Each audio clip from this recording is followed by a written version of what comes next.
আজকে আবার নতুন যে চ্যাপ্টার শুরু করবো সেটা হচ্ছে ওয়াটার ট্রিটমেন্ট প্রসেস। সেই ট্রিটমেন্টের প্রথমে আমরা করব প্লেন সেডিমেন্টেশন। তার আগে আমরা কমন কিছু ট্রিটমেন্ট মেথডের নাম শুনি। একটা হচ্ছে প্লেন সেডিমেন্টেশন, আরেকটা সেডিমেন্টেশন উইথ কোঅ্যাগুলেশন, আরেকটা হচ্ছে ফিল্ট্রেশন, আরেকটা ডিসইনফেকশন। এগুলো ট্রিটমেন্টের মেথডের নাম। আরেকটা হচ্ছে কিছু ট্রিটমেন্ট প্রসেসের নাম। এরেশন মানে হচ্ছে অক্সিজেন দেওয়া, বাতাস দেওয়া। ওয়াটার সফটেনিং মানে ওয়াটারের ভিতরে হার্ডনেস থাকলে, আমি প্রথম ক্লাসে বলেছি, প্রথম ক্লাস বলতে আগের ক্লাসে, বুঝতে পারে প্রথম ক্লাস, যে ক্যালসিয়াম ম্যাগনেসিয়ামের বিভিন্ন সল্ট থাকলে ওয়াটারে হার্ডনেস হয়, ওই ওয়াটারে ফেনা ওঠে না, তখন সেটাকে আমরা বলি হার্ড ওয়াটার, মানে ক্ষারীয় পানি। ওই ক্ষারীয় পানিকেও সফট ওয়াটার করার জন্য যে প্রসেস ট্রিটমেন্ট সেটাকে বলি water softening. Then arsenic removal, arsenic দূর করা। Iron removal, activated carbon method, desalination. এই হলো আমাদের প্রসেস। আমরা এখন আজকে দেখব প্লেন সেডিমেন্টেশন। প্লেন সেডিমেন্টেশন নাম শুনে বুঝতেছেন সেডিমেন্ট করা, অর্থাৎ এখানে একটা প্লেন ট্যাঙ্ক থাকবে নির্দিষ্ট ডাইমেনশনে। এই ট্যাঙ্কটা আমরা ডিজাইন করব। আমাদের কাজ হবে ইনলেট দিয়ে যে ওয়াটারটা ভিতরে ইনসার্ট করবে, ঢুকবে যেটা, সেটাকে একটা নির্দিষ্ট টাইম পর্যন্ত এখানে সেটেল হতে দেবো, আমরা থাকতে দেব। থাকার পরে এর ভিতরে যে ইমপিউরিটিস, যেগুলো অর্গানিক বা ইনঅর্গানিক পার্টিকেল, যেগুলো হেভিয়ার দেন দ্য ওয়াটার, ওয়াটারের তুলনায় ভারী, সেগুলো গ্রাভিটির কারণে তলানি আকারে নিচে জমা যাবে। এই যে প্রসেসটা, ওগুলো নিচে পড়ে যাবে, উপরে ক্লিন পানি থাকবে, সেটা এখান দিয়ে বের করে আমরা নিয়ে আসবো আউটলেট দিয়ে ট্রিটেড ওয়াটার হিসেবে। এই প্রসেসটাকে আমরা বলি প্লেন সেডিমেন্টেশন প্রসেস। অর্থাৎ এখানে লেখা আছে, সংজ্ঞাটা আপনারা ভালো করে দেখবেন। It is a process causing the organic or inorganic particle heavier than the water to settle by retaining water in the tank. এই প্রসেসটাকে আমরা বলবো water treatment by plain sedimentation. এর কিছু লিমিটেশন আছে। লিমিটেশনটা কি? যদি কলয়েডাল পার্টিকেল হয়, অর্থাৎ যে পার্টিকেলটার ওজন মানে হচ্ছে ইউনিটয়েড বা ইউনিটয়েড বা স্পেসিফিক গ্র্যাভিটি না, ইউনিটয়েড, যেটা হচ্ছে ওয়াটারের সেম, ওয়াটারেরও এক, এদেরও প্রায় এক, এক বলতে 1 সেন্টিমিটার পার সিসি, মানে 1 সিসি। এরও যদি একের কাছাকাছি হয় বা এর থেকে যদি কম হয়, অর্থাৎ সে ওয়াটারের মাঝে ভাসবে, ওয়াটার থেকে ভারী না, ওয়াটার থেকে হালকা, তখন সে সেডিমেন্ট হবে না। কলয়েডাল পার্টিকেলকে সেডিমেন্ট করার জন্য তখন আমাদেরকে আরেকটা প্রসেস অবলম্বন করতে হবে, যেটাকে আমরা বলি কোঅ্যাগুলেশন।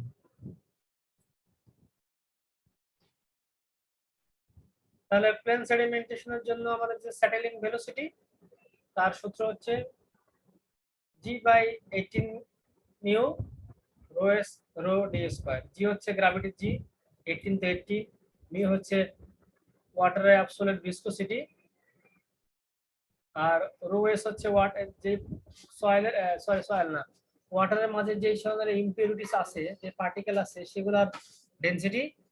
আর রো হচ্ছে ওয়াটার বা ফ্লুইডের ডেনসিটি, ডি হচ্ছে এর ডায়ামিটার স্কয়ার। এখানে মানগুলা ইনপুট দিলে আমরা একটা ভেলোসিটি পাবো, যেটাকে আমরা বলবো সেটেলিং ভেলোসিটি।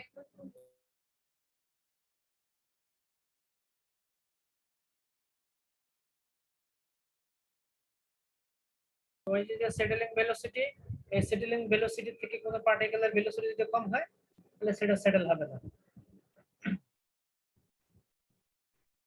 এবং সেখানে রিডক্স নাম্বার হতে হবে খুবই অল্প, 1 থেকে 0.5। এটা অবশ্যই সেটেলিং ট্যাঙ্ক 3D যদি আমরা কল্পনা করি। এখানে একটা প্রমাণ আছে যে এই যে সেটেলিং ভেলোসিটি, এটা ট্যাঙ্কের হাইটের উপর নির্ভর করে না, এটা নির্ভর করে কিসের উপরে?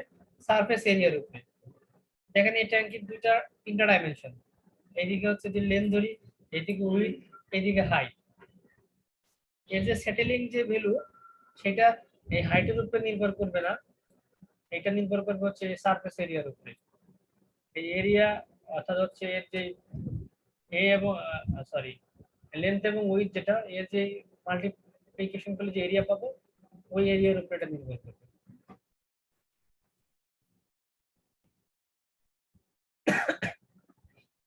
সেটা এখানে প্রমাণ আছে। আমরা ধরলাম time T available for particle to settle, অর্থাৎ একটা পার্টিকেল সেটেল করার জন্য টাইম টি লাগে। তাহলে সময় ইজিক্যাল টু কত হবে, লেন্থ বাই ভেলোসিটি। আমরা জানি ভেলোসিটি কি, মিটার পার সেকেন্ড, আমার দরকার টাইম। তাহলে মিটার পার সেকেন্ড কি মিটার দ্বারা, মানে মিটারকে ভাগ দিব মিটার পার সেকেন্ড দ্বারা, তাহলে সেকেন্ডটা উপরে উঠে যাবে, মিটার মিটার কাটাকাটি চলে যাবে, টাইম থাকবে। তো time is equal to L by V. অথবা আরেকটা সূত্র আছে আমরা জানি না, বেগ ইজিক্যাল টু দূরত্ব ভাগ সময়। সময়টা বের করতে হবে, বেগটা নিচে চলে যাবে, ডি বাই টি। এই ডি হচ্ছে এল, লেন্থ। কেন এখানে আমরা এল ধরলাম, লেন্থ নিলাম কেন, হাইট কেন নিলাম না, কারণ হচ্ছে সেটেলিং এর জন্য আমার এই ওয়াটার পার্টিকেল এখানে এখান দিয়ে ইনলেট, এখান দিয়ে আসবে, আউটলেট দিয়ে বের হয়ে যাবে, সে দূরত্ব অতিক্রম করবে কতটুকু, সে এল পরিমাণ দূরত্ব সে অতিক্রম করবে, সেজন্য আমরা এখানে এল দিয়েছি। ক্লিয়ার, সবাই বুঝতে পারছেন বিষয়টা? এল কেন দিলাম? হ্যালো, জি স্যার। তাহলে আমরা আবার জানি ভেলোসিটি ইকুয়াল টু দূরত্ব বাই সময়। দূরত্ব কতটুকু, হাইট। হাইট কতটুকু নেব, হাইট হচ্ছে আমাদের এই অংশটুকু। এই হাইটের সাথে যেহেতু ওয়াটারটা ইনক্লাইন্ড আকারে আসতেছে, মানে এর ভিতরে ফ্লো হচ্ছে, নিচে এভাবে পড়বে, ভেলোসিটি কম্পোনেন্ট থাকবে, দুইটা ভাগে ভাগ করা যাবে, একটা হরিজন্টাল বরাবর ভেলোসিটি, একটা ভার্টিক্যাল বরাবর ভেলোসিটি। হরিজন্টাল বরাবর ভেলোসিটির জন্য সে এই প্রান্ত আসবে মিনিমাম ম্যাক্সিমাম, আর ভার্টিক্যাল বরাবর ভেলোসিটির জন্য সে সেটেল হবে। তাহলে ভার্টিক্যাল কম্পোনেন্টের জন্য সে সেটেল হবে, আর হরিজন্টাল কম্পোনেন্টের জন্য সে একটা ডিসটেন্স অতিক্রম করবে। এই ডিসটেন্সটা যদি এল এর থেকে বড় হয় বা বেশি হয়, তাহলে এটা বাইরে বের হয়ে চলে যাবে, পার্টিকেল গুলা আউটলেট দিয়ে ওয়াটারের সাথে চলে আসবে। তখন আমরা সেটাকে ট্রিটমেন্টটা বলবো পুর কোয়ালিটি, পার্টিকেল সেটেল না হয়ে বাইরে চলে আসতেছে। তাহলে এখানে আমি সেই হাইটটা ধরলাম, হাইট হচ্ছে H not divided by T. এখন এই টি এর মান বসাই দিলাম এখান থেকে, T is equal to L by V. তাহলে আমি এখানে এটা বসাই দিলাম, টি যদি নিচে আসে তাহলে ভি বাই এল হবে। তাহলে আবার আমরা জানি Q is equal to A V, সেখান থেকে V is equal to Q by A. এর মান কত, এ হচ্ছে আমার ক্রস সেকশনাল এরিয়া, সেটুকু হবে হাইট ইনটু ডাব্লিউ, মানে উইথ। তাহলে আমি এখানে এইটুকু মানগুলো ইনপুট দিব, এবং ভি নট এর মানটা হচ্ছে কত, ভি নট এর মান এস নট বাই টি। আমি এখান থেকে সবগুলো মান যদি ইনপুট দিই, অর্থাৎ এই ইকুয়েশনে আমি যদি ভির মান ইনপুট দিয়ে দিই, V equal to Q by S not W, এখান থেকে সেগুলো আমি ইনপুট দিব এখানে। আলটিমেটলি ফাইনালি পাবো আমি কি, এস নট কাটাকাটি চলে যাবে, W L, Q by W L. এই যে ভেলোসিটি দেখতেছেন, settling velocity V not is equal to Q by AS. AS মানে সারফেস এরিয়া, তার মানে এখানে ডাব্লিউ আর এল আছে, হাইট নাই। সেখান থেকে আমরা বলতে পারি সেটেলিং ভেলোসিটি ট্যাঙ্কের হাইটের উপর নির্ভর করে না, সারফেসের উপর নির্ভর করে, সারফেস এরিয়ার উপরে। এই যে কিউ বাই এএস, এটাকে বলা হয় সারফেস লোডিং। সারফেস লোডিং হচ্ছে Q by AS, surface loading rate.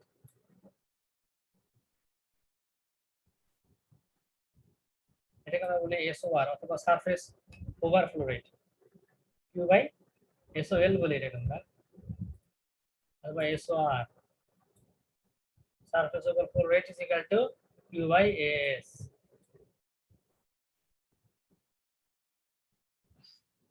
তাহলে এখান থেকে আমরা ম্যাথমেটিক্যাল একটা প্রবলেম দেখবো। একটা ট্যাঙ্ক আমাদের find the dimension of the settling tank. একটা সেটেলিং ট্যাঙ্কের ডাইমেনশন বের করতে হবে, যেটা ট্রিট করবে 45 meter cube water per day per hour, প্রত্যেক ঘন্টায় 45 মিটার কিউব ওয়াটার ট্রিটমেন্ট করবে, এবং ওভারফ্লো রেটটা হবে 0.5 meter per hour, detention time 3 hour. এটা যদি হয় তাহলে আমরা প্রথমে যদি surface overflow rate SOR is equal to S not Q by W L. SOR দেওয়া আছে আমাদের কত, 0.5 মিটার পার আওয়ার, আর কিউ মান 45 মিটার কিউব পার আওয়ার। তাহলে এই মানগুলো এখানে ইনপুট দিলে ডাব্লিউ এর মান পাবো 90। এরপরে আমাদের আমরা ধরে নিতে হবে এল ভাগ ডাব্লিউ ইজ ইকুয়াল টু 4, তা 3 থেকে 5 এই রেঞ্জের মাঝে, এটা ধরে নিতে হবে আমাদের ডিজাইন কনসিডারেশন। তাহলে মানটা আমরা ধরলাম যে কোনো একটা মান। তার আগে আমি টি লিখি, টি ইজ ইকুয়াল টু কত, ভলিউম ভাগ ফ্লো। ভলিউম আমি জানি না, কিন্তু ডাব্লিউ এবং এল জানি। ডাব্লিউ এবং এল ইন্টু এস, এটা হচ্ছে ভলিউম, ফ্লো হচ্ছে কিউ। ডাব্লিউ এবং এল এর মান হচ্ছে 90, টি এর মান দেওয়া আছে ডিটেনশন টাইম 3 আওয়ার। তাহলে এখান থেকে আমি হাইটের মান পেয়ে যাব, এটা 1.5 এর কাছাকাছি আসবে, 1.5 মিটারের কাছাকাছি আসবে। এরপর আমরা ধরে নিব L is equal to 4 W, ওই যে L by W is equal to 4, তাহলে L is equal to 4 W. তাহলে আমি এল এবং ডাব্লিউ এর ইকুয়েশন জানা আছে আমাদের, এল এবং ডাব্লিউ, সরি এল এবং এল এবং ডাব্লিউ যদি 90, তাহলে এল এর মান যদি হয় 4 ডাব্লিউ, তাহলে এখানে মানটা আমি ইনপুট দিলে ডাব্লিউ এর মান পেয়ে যাবো 4.75, সেখান থেকে আমি এল এর মান পেয়ে যাবো। তাহলে টোটাল আমি ট্যাঙ্কের ডাইমেনশন পেয়ে যাবো। খুব ইজি একটা অঙ্ক আর কি, বুঝতে পারছেন আপনারা? স্যার স্যার বলতেছি সবগুলো ম্যাথ করতে হবে না? সবগুলো তো ম্যাথে আছে দুইটা, দুই নিয়মের। এই যে এই ম্যাথ দুইটা।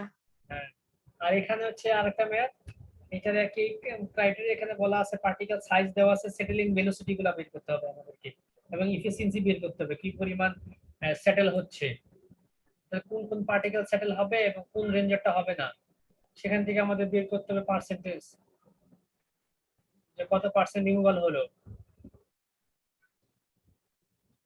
সাইজ দেওয়া আছে, এটা দেওয়া থাকবে আমাদের, এবং ওয়েট ফ্র্যাকশন, অর্থাৎ এই সাইজের আছে 10%, এই সাইজের আছে 5%, 0.07 সাইজের আছে 25%, এটাকে বলা ওয়েট ফ্র্যাকশন, অর্থাৎ কোন সাইজের কতটুকু আছে, এখানে আমাকে এটা দেওয়া থাকবে অ্যানালাইসিস করে, যে এত এই সাইজের আমার এতটুকু পার্টিকেল আছে, আর এই সাইজের এতটুকু পার্টিকেল আছে, সবগুলোর আমাকে অ্যামাউন্ট দেওয়া থাকবে, সেখান থেকে আমাদেরকে তাহলে weight fraction less than size, অর্থাৎ আমি যদি বলি 0.1 এর আছে 10%, তাহলে এর চেয়ে ছোট আছে কয় পার্সেন্ট, 90%, লেস দেন সাইজ।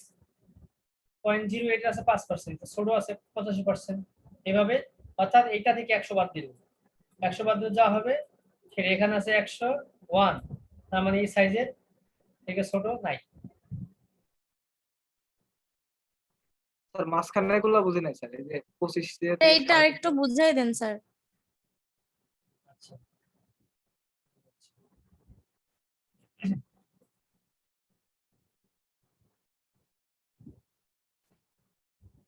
আমি বললাম যে 0.1 এই সাইজের আছে 10%, তাহলে এর চেয়ে ছোট আছে কয় পার্সেন্ট, 90%। 90%।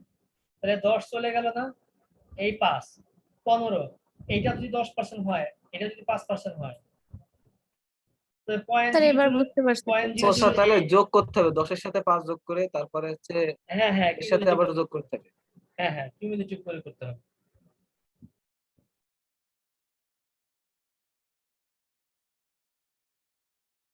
জি স্যার, বুঝছি স্যার।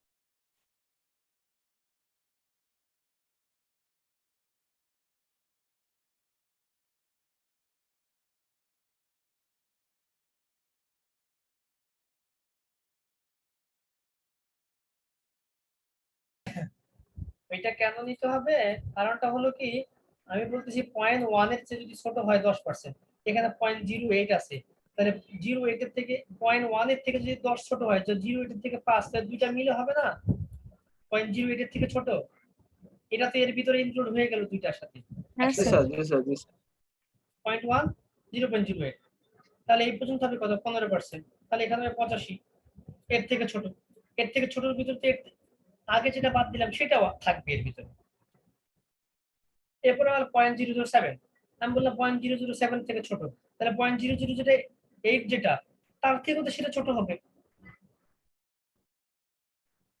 0.007 ছোট মানে কি, 0.006 কথার কথা, বা 0.005, তো সেটা কি 0.008 এর থেকে ছোট না, তাহলে এটাও এটার সাথে কাউন্ট হয়ে যাবে, এভাবে এর সাথে এর সাথে করলে বাদ দিবেন আপনার টোটালটা, সাম করলেন।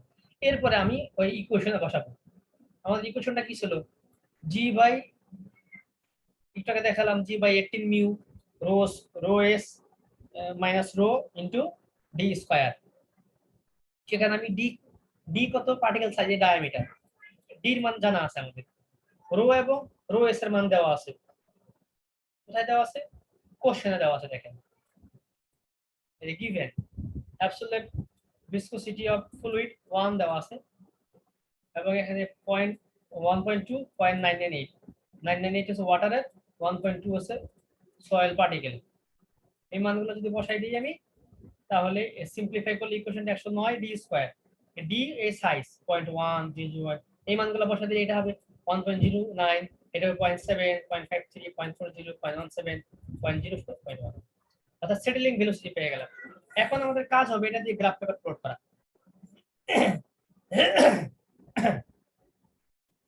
রিজলটস নাম্বার বের করব চেক করার জন্য। রিজলটস নাম্বার 0.108, এটা 0.05, সো এর এতে ছোট এই রেঞ্জের ভিতরে আছে, তাহলে এটা বলবো আমরা স্টক ল অ্যাপ্লিকেবল।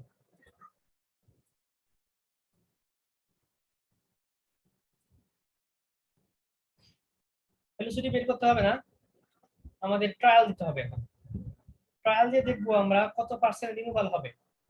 কোশ্চেনে বলা আছে যদি ইফিসিয়েন্সি হতে হবে 90%, অর্থাৎ রিমুভাল ক্যাপাসিটি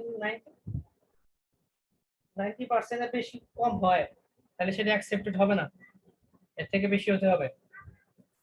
সেটা আমরা চেক করে দেখবো। তাহলে আমরা ভেলোসিটি বের করি। Velocity V not is equal to Q by S. Q দেওয়া আছে, এই এস এর মান আমরা জানি, মানে জানি বলতে কি আমরা অ্যাজিউম করব, ধরে নেব এস ইজ ইকুয়াল টু, ধরলাম আমার ট্যাঙ্কিটা হবে 10 মিটার, এটা 30 মিটার এরিয়া, তাহলে সেখান থেকে আমি বের করব ভি নট। ভি নট বের করে আমার ওভারঅল রিমুভাল যে ইকুয়েশন আছে 1 minus x not 1 by mu not into V del x, এই ভি ডেল এক্স এর মান এটা গ্রাফ থেকে বের করতে হবে। এক্স নট এর মান দেওয়া থাকবে, মানে আমরা পাবো বের করতে। কিভাবে পাবো আমি দেখাচ্ছি, একটু পরে দেখাবো।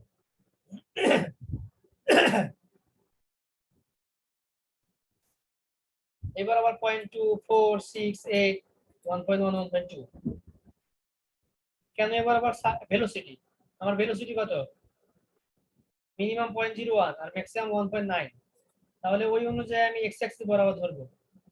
0 থেকে শুরু করলাম 0.2 0.4 0.6, আমাদের 1.02 আমি 1.2 পর্যন্ত দিব, আর ওয়াই অ্যাক্সিস বরাবর সেখানে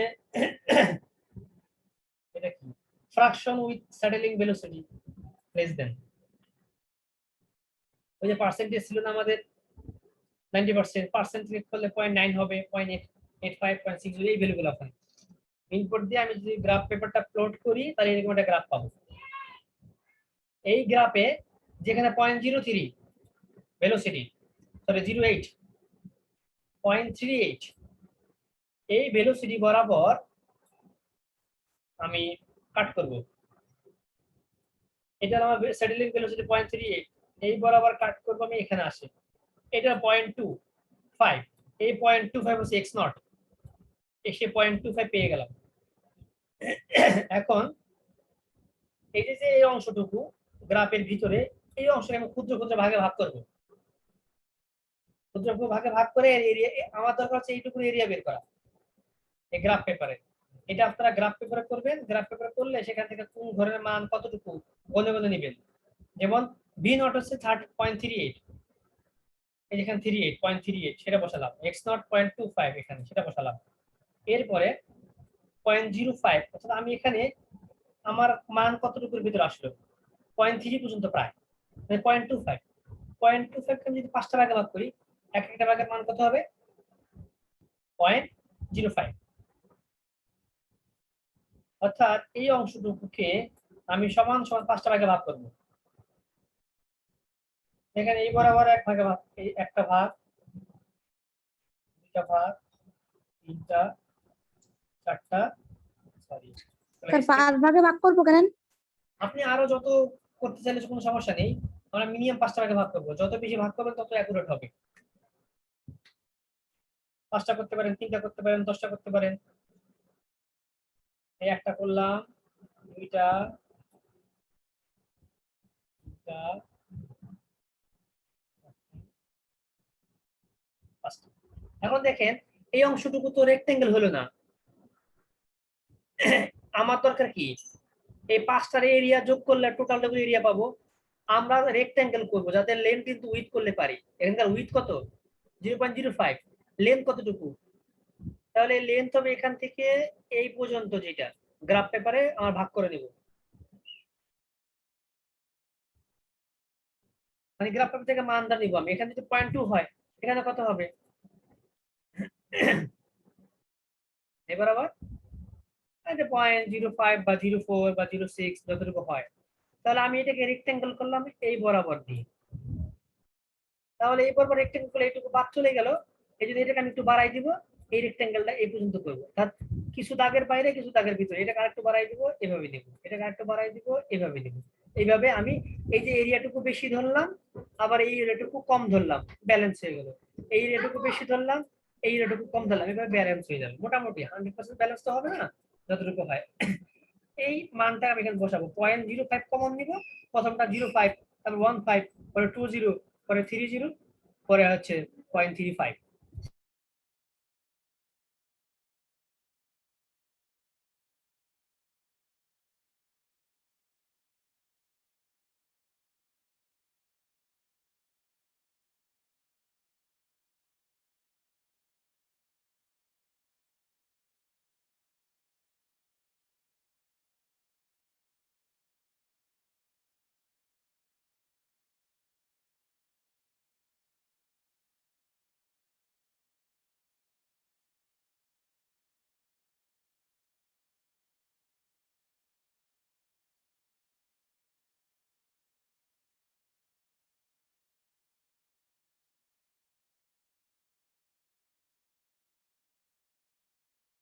তাহলে এই পর্যন্ত কি আপনারা বুঝতে পারছেন সবাই? এই যে 0.15 এটা হবে এই যে এটার লেন্থ, প্রথমটা তো এখানে এইটুকু, তারপরটা রেক্টেঙ্গেল এই পর্যন্ত, তারপরে রেক্টেঙ্গেল এই পর্যন্ত।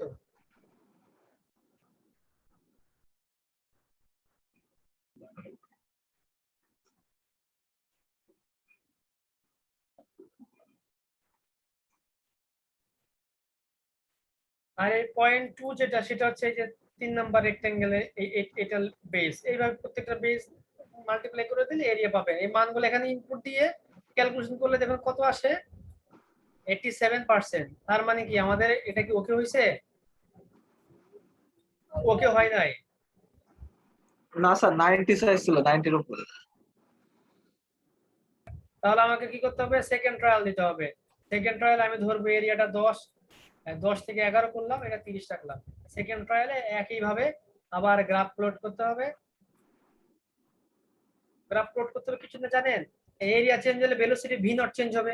এখানে তো ভি নট ছিল 0.38, এখানে আরেকটা হবে, ভি নট চেঞ্জ হলে এক্স নট চেঞ্জ হয়ে যাবে, তখন আমাদের মানটাও বেড়ে যাবে। পরীক্ষায় আসলে গ্রাফ পেপার দিয়ে দেওয়া হবে আপনাদের এই অঙ্ক আসলে। ও এখন তো দেওয়ার জায়গা নাই গ্রাফ পেপার, আপনারা তো সবাই বাসায় বাসায় থাকেন। তাহলে হচ্ছে আপনারা ওই যে এক্সেলে করে ফেলবেন, এক্সেলে গ্রাফ করতে পারেন না? সবাই তো পারে না স্যার। আচ্ছা, না পারলে আমি যদি পরীক্ষার আগে আপনার একটা গ্রাফ রাখেন, সবাই অঙ্ক আসলে করে করে দিয়ে দেবেন। বাসায় একটা গ্রাফ পেপার রাখেন নিজেদের কাছে, যদি চলে আসে। স্যার ঠিক আছে স্যার। জি স্যার। এখন আমরা পড়বো কোগুলেশন। কোগুলেশন জিনিসটা কি, এটার জন্য আমাদের একটু বই দরকার হবে।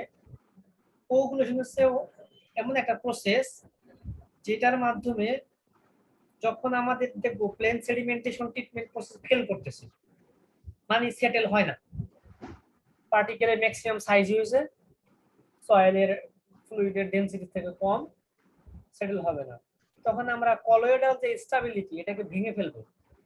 কলয়েডাল স্টেবিলিটি ভেঙে দিলে অনেক ছোট ছোট পার্টিকেল গুলো একসাথে জমা হয়ে বড় একটা পার্টিকেল সৃষ্টি করবে।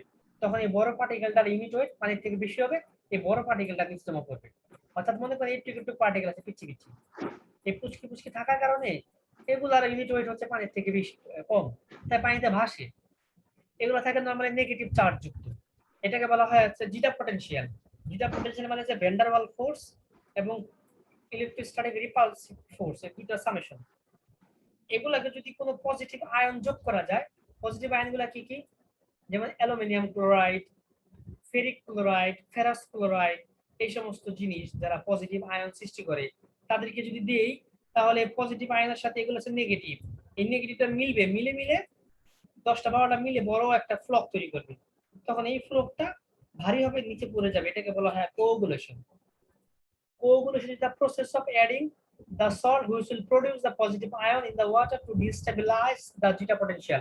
এইভাবে বইতে লেখা আছে, আপনারা ওখান থেকে ভালো করে বই থেকে জিনিসটা দেখবেন, সহজ, একেবারে সহজ। আমি যেটা বললাম সেটাই এখানে দেওয়া আছে, দেখেন নেগেটিভ চার্জ থাকবে, যে এখানে আমি যদি অ্যালুমিনিয়াম সালফেট দিই তাহলে Al3 প্লাস আয়ন প্রডিউস করবে, ফেরিক সালফেট দিলে Fe3 প্রডিউস করবে। এখানে কতগুলা, এটাকে বলা হয় কোগুল্যান্ট, প্রসেসটাকে বলা হয় কোগুলেশন, আর যেগুলো কেমিক্যাল ইউজ করবে সেগুলো বলে কোগুলেট। অ্যালাম বা ফিটকিরি, ফিটকিরি দিয়ে কোগুলেশন করা যায়। আপনার বর্ষার দিন দেখবেন পানিতে ফিটকিরি দিলে তারপর নিচে শ্যাওলার মতো আস্তে আস্তে জমা করে থাকে, ওগুলো হচ্ছে কোগুলেশন প্রসেসের কারণে হয়েছে। এর নামগুলো মনে রাখবেন, বইতে আছে, অ্যালুমিনিয়াম ক্লোরাইড, ফেরিক ক্লোরাইড, লবণ পানিতে ফেরিক যদি স্যার সালফেট। যদি এটা দেওয়া হয় তাহলে হবে স্যার? লবণ, স্যার লবণ পানি যেখানে লবণাক্ত এলাকায় যদি আপনার এটা হ্যাঁ দেওয়া হয়, হ্যাঁ সেটা দিলেও হবে। লবণাক্ত এলাকার লবণ তো হয় সোডিয়ামের কারণে, ক্লোরাইডের কারণে, কিন্তু আমরা তো যেগুলো দূর করতে সেগুলো দিচ্ছি অ্যালাম এবং ফসফেট, সেগুলাকে। তাহলে এখানে দেখবেন যে দুই ধরনের রিয়াজেন্ট ইউজ করি, অ্যালুমিনিয়াম এবং হচ্ছে আয়রনের, মানে ফেরাসের বা ফেরিকের। অ্যালুমিনিয়ামটা কাজ করে অল্প রেঞ্জে পিএইচ এর। আমরা বলছিলাম না যে ওয়াটার ট্রিটমেন্টের জন্য পিএইচ দরকার খুব, আমাদের পিএইচ কেন দরকার, এই যে এখন আপনারা দেখেন, যদি পিএইচ এর ভ্যালু 6 থেকে 7 এর মাঝে হয় তাহলে আমরা অ্যালার্ম ইউজ করতে পারবো, অর্থাৎ অ্যালার্মটা অল্প রেঞ্জে কাজ করে। এখন যদি বলেন স্যার না, আমাদের যে ওয়াটার ট্রিটমেন্ট করছি আমরা, সেখানে পিএইচ আমরা স্টেবল রাখতে পারতাছি না, কখনো 4 হয়, 5 হয়, কখনো 9 হয়, এরকম যদি ভেরিয়েশন হয়, তাহলে আমরা ইউজ করবো ফেরাস। ফেরাস হচ্ছে ওয়াইড রেঞ্জের ভিতরে কাজ করে। এটা পরীক্ষায় বা বিভিন্ন চাকরি ভাইভাতে জিজ্ঞেস করে বা আসে, যে কমন টাইপ কোগুলো লেখো, কোনটা ওয়াইড রেঞ্জ পিএইচ এ কাজ করে, কোনটা শর্ট রেঞ্জ পিএইচ এ কাজ করে, তাহলে সেগুলো আপনারা এখানে দেখবেন। এরপরে ফ্লো কোয়েশন। ফ্লো কোয়েশনটা কি, যদি কোগুলেশনের কারণে কোগুলেশন করলাম, তারপরে যদি ঠিকমতো না হয় সেটেল, তাহলে পানিতে একটা আমরা এই যে মিক্সার দিয়ে এরকম এটাকে এখান দিয়ে নাড়াই, জেন্টল মিক্সিং বলা হয়। It is the process of gentle mixing for the agglomeration of microflux. অর্থাৎ এই যে কোগুলেশনের কারণে এই ছোট ছোট ফ্লক্স হয়েছিল, মনে করেন যে সেগুলা অত বেশি বড় হয় নাই, তখন কি করতে হবে, এদেরকে আমরা মানে এর ভিতরে ই করবো, মিক্সিং করবো, এর ভিতরে মিক্সার দিব। বাসা বাড়িতে ডাল ঘুটনি দেখছেন না আপনারা, ডাল ঘুটে যে হাত দিয়ে, ওইরকম। জি স্যার দেখছি। ওটা মেকানিক্যাল হতে পারে অথবা হাত দাও দেওয়া যেতে পারে। তখন করে কি, এগুলো একেবারে কাছাকাছি আসতে মিক্স হয়, তখন ওরা বড় হয়, বড় হয়ে সেটেল ডাউন হয়ে যায়। আবার বেশি দেওয়া যাবে না, যদি বেশি জোরে দেন তাহলে প্রথমে হবে কি, এই ছোট ছোট গুলা মিশে বড় একটা হবে, ওরা আরো জোরে জোরে ঘুরাবেন, বড়টা আবার একবারে ক্ষুদ্র ক্ষুদ্র ছিঁড়ে ছিঁড়ে ছোট ছোট হয়ে আবার সে আগের মতো হয়ে যাবে, তখন আর কোনো কাজ হবে না আপনার। এটা হলো ফ্লো কোয়েশন, এরকম মিক্সিং করে, মেকানিক্যাল মিক্সিং।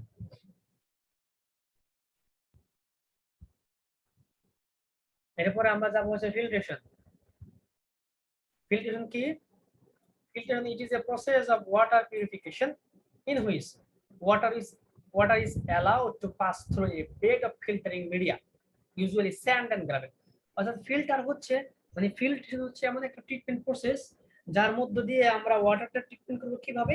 ওখানে একটা ফিল্টার মিডিয়া থাকবে যার মধ্য দিয়ে ওয়াটারটা পাস করবো, পাস করার সময় ওয়াটারটা পিউরিফাই হয়ে যাবে। কিভাবে পিউরিফাই হবে সেই প্রসেসটাকে বলা হয় ফিল্ট্রেশন। এখানে মিডিয়া আমরা ইউজ করবো স্যান্ড অথবা গ্রাভেল। সেটা কাজ করবে কিভাবে দেখেন, mechanical straining, sedimentation and absorption, microbial action এবং ইলেকট্রোস্ট্যাটিক অ্যাট্রাকশন। মেকানিক্যাল স্টিয়ারিং কেমন? যেমন ধরে আমি ওয়াটারটা পাস করালাম স্যান্ডের মধ্যে দিয়ে, তাহলে এই যে স্যান্ডের পার্টিকেল, ওয়াটারটা যখন এই পোর স্পেস দিয়ে যাবে, এগুলো তো এত বড় না, বড় করে দেখাচ্ছে ছোট ছোট, তখন কি হবে, এই ভিতরে কিছু ময়লা আবর্জনা থাকবে, আছে ওই যে আমাদের কোগুলেশন ফ্লো কোয়েশনের পরে যে ময়লাগুলো থাকবে, মানে সাসপেন্ডেড পার্টিকেল বা ডিজলভ, ওই যে আমাদের এখানে যে আমরা ল্যাবে এক্সপেরিমেন্ট দেখাইলাম না, টোটাল সলিড ডিসলভ সলিড, ওগুলোর একটা সাইজ আছে। ওই সাইজ যদি পোরের থেকে ছোট হয়, পার্টিকেল সাইজ যদি বড় হয়, পোর স্পেস কম হয়ে যাবে, এই জায়গায় আটকা পড়ে যাবে, এটা এখানে আটকা পড়বে, এখান থেকে এখানে আটকা পড়বে, এইভাবে আটকা পড়ে ওখানে রয়ে যাবে। এই যে ইন্টারসেকশন বিটুইন স্যান্ড গ্রেইন, তো দুইটা স্যান্ড গ্রেইনের মধ্যে ইন্টারঅ্যাক্ট হবে এবং সেখানে রয়ে যাবে। এবং কিছু থাকে নেগেটিভ চার্জ, স্যান্ড হচ্ছে পজিটিভ চার্জ দিবে, ওই কারণে তারা ওখানে নিজেরা রয়ে যাবে। এটা হলো একটা। দ্বিতীয়টা হলো সেডিমেন্টেশন অ্যাবজর্পশন। ওই যে স্যান্ডের যে পার্টিকেল, স্যান্ডের পার্টিকেলের ভিতরে এখানে সেডিমেন্ট হবে। যেমন আমরা সেডিমেন্টেশন ট্যাঙ্ক করাইলাম না, এখানে ক্ষুদ্র ক্ষুদ্র এক এক জায়গায় একটা ছোট ছোট ট্যাঙ্কের মতো কাজ করবে। এখানে সে ময়লাগুলা সেটেল হবে, সাসপেন্ডেড পার্টিকেল গুলা পোর স্পেসে, এবং সেটেল হয়ে সেখানে জমা হয়ে যাবে। এবং এগুলার মাঝে এই যে পার্টিকেল, তার মধ্যে ভ্যান ডার ওয়ালস ফোর্স কাজ করে। ভ্যান ডার ওয়ালস ফোর্স হচ্ছে এক ধরনের দুর্বল ফোর্স, যার কারণে একটা পার্টিকেল আরেকটা পার্টিকেলকে আকর্ষণ করে। ওই আকর্ষণের কারণে তারা এখানে রয়ে যাবে। এবং কিছু ব্যাকটেরিয়া, যদি পানির ভিতরে ব্যাকটেরিয়া থাকে, যেমন এখানে এই স্যান্ড লেয়ারের আশেপাশে যদি ব্যাকটেরিয়া জমা হয়, তো ব্যাকটেরিয়া ধর্ম হলো একটা ব্যাকটেরিয়া আকর্ষণ করে, এবং যখন ব্যাকটেরিয়া প্রথম ফেজে থাকে, ওটাকে আমরা ল্যাক ফেজ বা লক ফেজ বলি, এরকম ব্যাকটেরিয়ার জীবন চিত্র। এই অংশে এরা খুব গ্রোথ হয়, এদের বাড়ে। অর্থাৎ একটা ব্যাকটেরিয়া আর একটা ব্যাকটেরিয়াকে অ্যাট্রাকশন করে, এবং এরা একে অপরকে তার পরবর্তী যখন পরের ফেজে যায় একে অপরকে খেয়েও ফেলে। ওই সমস্ত সারফেসের উপরে ব্যাকটেরিয়া জমা হবে, ব্যাকটেরিয়া আরেক ব্যাকটেরিয়াকে আকর্ষণ করে রেখে দেয়, তখন একটা পিচ্ছিল পাতলা জিলেটিনিয়াস কোটিং লেয়ার তৈরি করে। এবং ওই লেয়ারটা যখন অনেক বেশি মোটা হয়ে যায়, তখন ওইটাকে আবার স্যান্ডের উপর থেকে ওই স্যান্ড পাল্টায় বা পরিষ্কার করে দিতে হয়। এটা হলো মাইক্রোবিয়াল অ্যাকশনের একটা পার্ট। আর একটা হচ্ছে ইলেকট্রোস্ট্যাটিক অ্যাট্রাকশন, যেটা বললাম স্যান্ড পার্টিকেল থাকে নেগেটিভ বা পজিটিভ চার্জ, নেগেটিভ চার্জ, আর হচ্ছে যে স্যান্ড পার্টিকেল নেগেটিভ চার্জ থাকে, আর ওয়াটারের মধ্যে যে ইমপিউরিটিস থাকে সেগুলো পজিটিভ থাকে, তখন এটাকে আকর্ষণ করে, এভাবে এখানে জমা হয়ে যায়। জমা হইতে হইতে এক পর্যায়ে কি হয়, আরো অনেক লেয়ার হয়, লেয়ার হয়ে গেলে পুরো হয়ে যায়, তখন আর আকর্ষণ থাকে না, তখন আর স্যান্ড পাল্টাই দিতে হয়। এই জন্য দেখবেন যে অনেক সময় ফিল্টার পুরান হয়ে গেলে ফিল্টারে কাজ করে না, মজা টলা সব সহজ চলে আসে, তখন বালুগুলো পাল্টাই দিতে হয় ফিল্টার মিডিয়া, বা স্যান্ডকে গরম করতে হয়, রোদে তাপ দিতে হয়, শুকাইতে হয়, শুকিয়ে আবার ইউজ করা যায়। আর কোনো কোশ্চেন আছে এ পর্যন্ত? না বুঝতেছেন? স্যার। আচ্ছা ঠিক আছে। এখন তো আমাকে বই শেয়ার দিতে হবে, ওই বইতে আরেকটু ভালোভাবে জিনিসগুলো দেওয়া আছে, ফিল্টারের কিছু ক্লাসিফিকেশন আছে, সেগুলো আমরা একটু দেখব।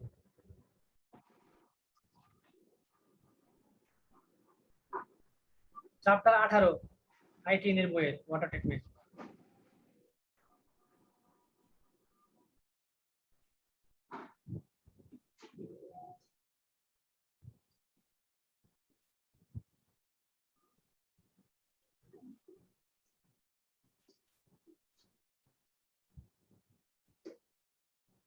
এখানে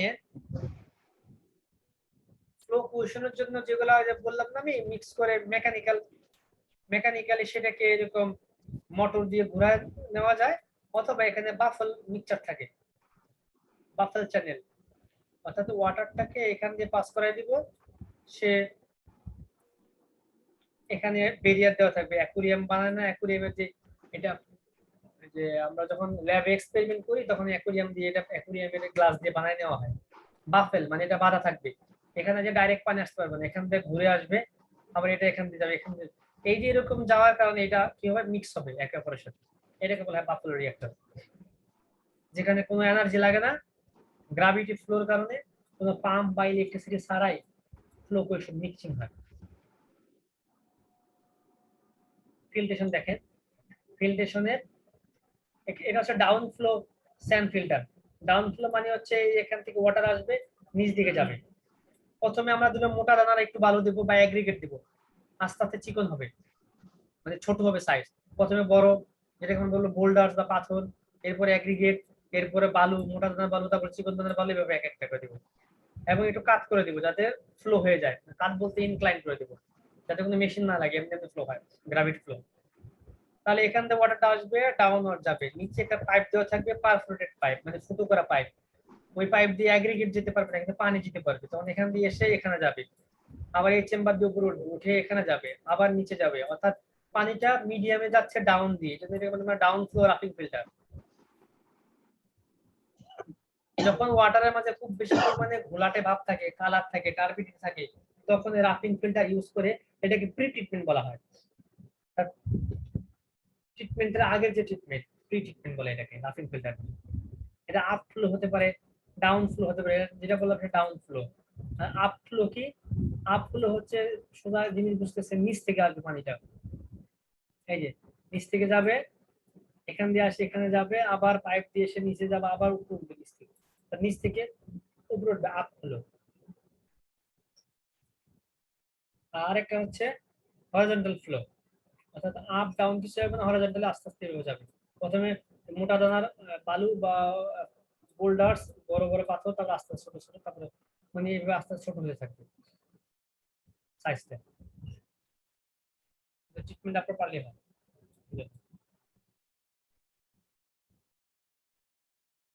এরপর হচ্ছে slow sand filter. Slow sand filter মানে সেখানে শুধু স্যান্ড ফিল্টার থাকবে। প্রথমত তো রাফিং ফিল্টার করবো, রাফিং ফিল্টারে খুব তাড়াতাড়ি ফিল্টার হয়, আর এখানে তো আমার ওইরকম ইফিসিয়েন্সি দিয়ে ট্রিটমেন্ট করতে হয় না। এখানে দূর করবো আমি, যদি পানির মাঝে কোনো ময়লা টয়লা থাকে, অনেক সময় ভাসমান বড় বড় ময়লা থাকে, সেগুলো দূর করার জন্য, তোমার টার্বিডিটি, কালার টালার, এগুলো দূর করার জন্য। আর স্লো স্যান্ড ফিল্টার হচ্ছে এরপরে সলিউশন ফিল্টার অ্যাড করবো, ওখানে শুধু স্যান্ড থাকবে বিভিন্ন কোয়ালিটির, এবং খুব আস্তে আস্তে মানে খুব স্লোলি ফিল্টার হবে, মানে অর্থাৎ এর মিডিয়াম ফিল্টার মিডিয়া খুব পাতলা, পাতলা বলতে সরি পাতলা না, মানে হচ্ছে খুবই চিকন দানা বালু, এই কারণে ওখান দিয়ে ওয়াটারটা জাতীয় পারবে কম, ফাইন স্যান্ড ইউজ করা হবে। এবং এর আপনারা ক্যারেক্টারিস্টিক গুলো করবেন, এটা কি কি করতে পারবে, এর রেটটা হবে কতটুকু, 0.1 থেকে 0.3, এবং এর ইফিসিয়েন্সি, টার্বিডিটি, কালার দূর করতে পারবে 85%, এবং হচ্ছে কলোয়েডাল মেটাল দূর করতে পারবে। টার্বিডিটি 30 এর বেশি হলে এই স্লো স্যান্ড ফিল্টার সুইটেবল না, এগুলো আপনারা একটু দেখবেন, জাস্ট দেখলে বুঝতে পারবেন, এখানে বোঝানোর কিছু নাই।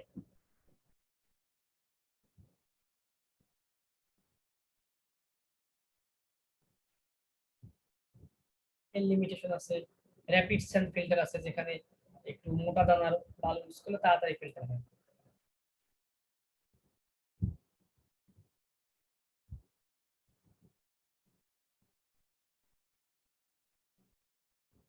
এখানে কিছু অসুবিধা আছে, যেমন ক্র্যাকিং অফ ফিল্টার বেড।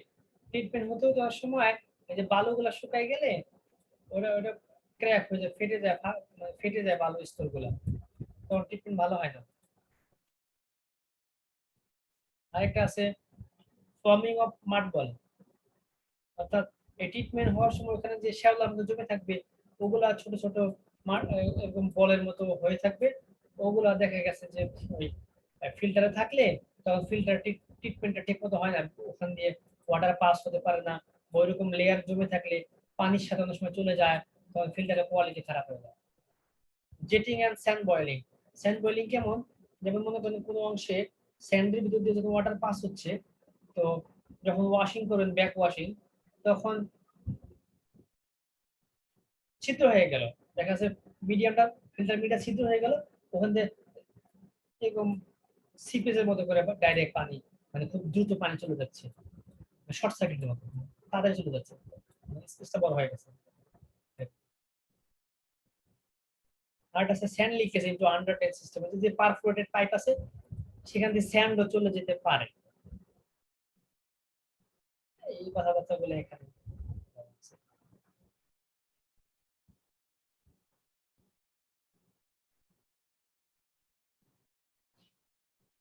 এরপর হচ্ছে ডিসইনফেকশন।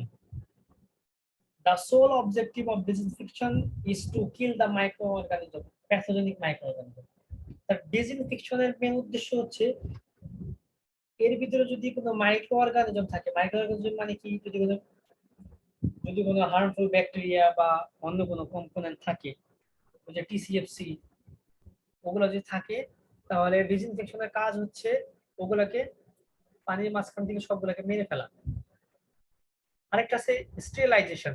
স্টেরিলাইজেশন এবং ডিসইনফেকশনের মধ্যে পার্থক্য আছে। ডিসইনফেকশন আছে প্যাথোজেনিক মাইক্রো অর্গানিজমগুলোকে শুধু মেরে ফেলবে, কিন্তু অর্গানিজমগুলো পানির ভিতরে থাকবে। ওগুলা মরা বা মৃত যেটা সেটা খাইলে মানুষের শরীরে কোনো ক্ষতি হয়, বা জীবিত মাইক্রো অর্গানিজম খাইলে ক্ষতি হয়।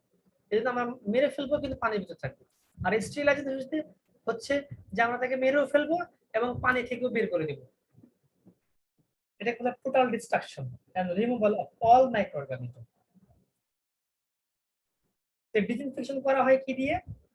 ডিসইনফেকশন এর যে মেন উদ্দেশ্য, যেটা আমরা ব্লিচিং ব্লিচিং পাউডার দিচ্ছে পানির ভিতরে, বলা না অনেকেই ব্লিচিং পাউডার দিয়ে করা যায়, ওজন দিয়ে করা যায়, পটাশিয়াম পারম্যাঙ্গানেট দিয়ে করা যায়, হাইড্রোজেন পারঅক্সাইড দিয়ে করা যায়, এই সমস্ত বিষয়গুলো দিয়ে করা যায়। তবে কমনলি আমাদের দেশে ইউজ হচ্ছে ক্লোরিন, যেটাকে আমরা বলি ক্লোরিনেশন। তাহলে আমরা যে সমস্ত ম্যাটেরিয়ালস ইউজ করবো ডিসইনফেকশনের জন্য তার কিছু বৈশিষ্ট্য থাকতে হবে। বৈশিষ্ট্য কি? Nature and number of micro organism to be destroyed, অর্থাৎ বিভিন্ন ধরনের মাইক্রো অর্গানিজম থাকে তাহলে বিভিন্ন রকমের ডোজ তাকে দিতে হবে। এবং টাইপ এন্ড কনসেন্ট্রেশন সেটা ডিফারেন্স ওয়াটারের জন্য ডিফারেন্ট হবে। ওয়াটারের কেমন ইমপিউরিটিস আছে তার উপর নির্ভর করবে কি পরিমাণ বা কেমন দিব আমি।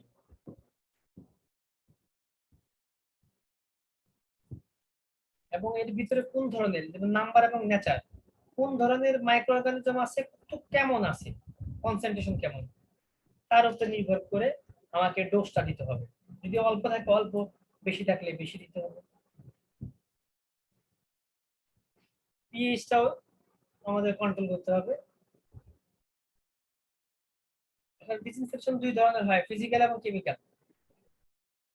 ফিজিক্যাল ডিসইনফেকশন কি কোনো মেডিসিন ছাড়াই, যেমন বয়েলিং, পানিকে সিদ্ধ করলে অর্থাৎ বয়েল করলে 100 ডিগ্রিতে করলে 70 থেকে 80-র ভিতরে করলে সব ধরনের মাইক্রো অর্গানিজম মরে যায়, 100 করলে সেফ।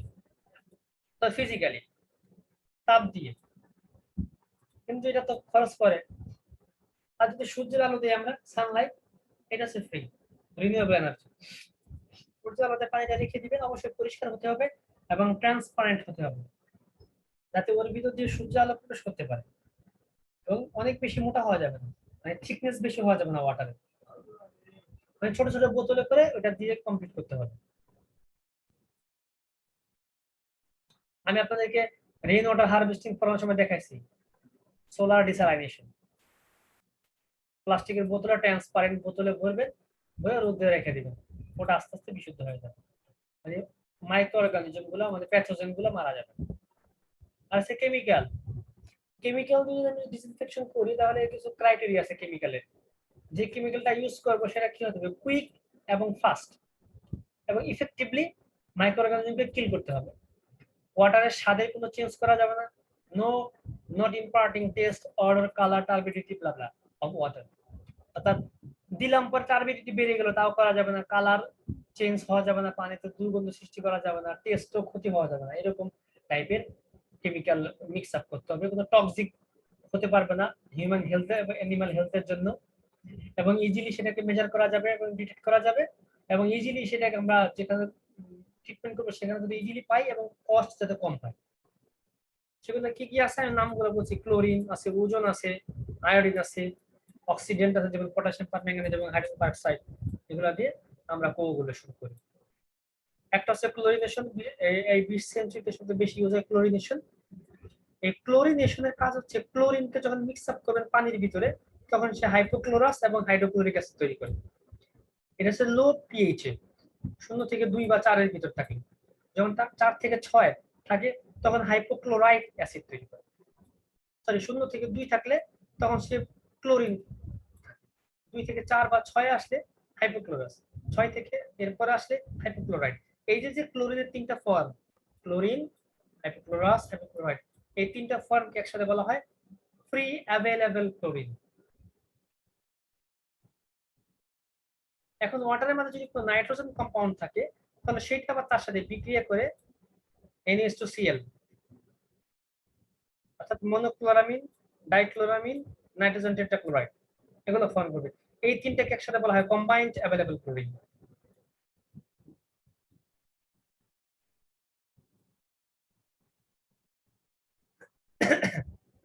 এরপরে আছে আমাদের ক্লোরিনেশন কার্ভ। এই কার্ভটা খুব গুরুত্বপূর্ণ, বিভিন্ন পরীক্ষাতে এটা আসে।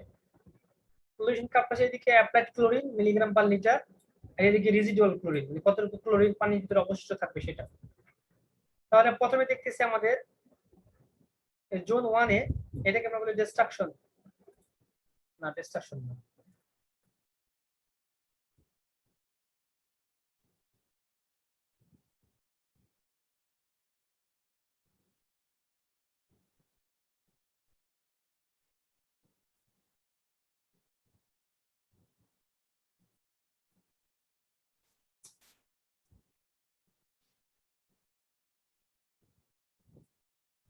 হ্যাঁ প্রথম জোনটাকে বলে আমরা কনজাম্পশন জোন। এখানে এই জোনে এই অংশটুকুর ভিতরে আমি যে যতই ক্লোরিন দিই দেখা নাই, জিরো, এখানে কোনো ক্লোরিন রেজিডুয়াল ক্লোরিন দিয়ে বরাবর, এই বরাবর কোনো রেজিডিউ নাই। কিন্তু যখন জোন 2 তে যাচ্ছে, কেন রেজিডিউ নাই? কারণ ওয়াটারের মধ্যে যেগুলো ইমপিউরিটিস ছিল সেগুলোতে ক্লোরিনটাকে কনজিউম করে নিয়েছে, সেটা আমরা এখানে বলছি zone 1 is consumption of chlorine by reducing component. এরপরে formation of chloro organic compound. এরপরে কিছু ক্লোরিন ওই ক্লোরো অর্গানিক কম্পাউন্ডের সাথে, যেমন নাইট্রোজেন কম্পাউন্ড, বন্ধ কোনো কম্পাউন্ডের সাথে সে আস্তে আস্তে জোন 2 তে সে ফরমেশন করে, যদি কিছু ক্লোরিন থাকে রেজিডুয়াল।